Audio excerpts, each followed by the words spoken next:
Hi, my name is Sam. This is Gardening with Sam, and today we're going to be making seed bombs. They're little balls of soil and clay and wildflower seeds. They were originally popularized by Japanese farming pioneer Masanobu Fukuoka as a way to sow seeds without disrupting the land or hurting the earth.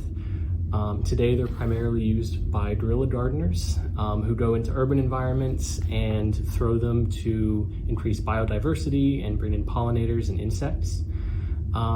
Their small size and the hardened clay texture make them easy to store and throw wherever they're needed. You can throw them in empty lots or your backyard or anywhere that might need some flowers. And along with guerrilla gardening, it's just fun to make them. You can make them in a bowl, mix them together, let them dry in the sun, and then throw them anywhere in your garden. Okay, so for today's project, you'll need clay, dirt, wildflower seeds, and a little bit of water. Let's get started.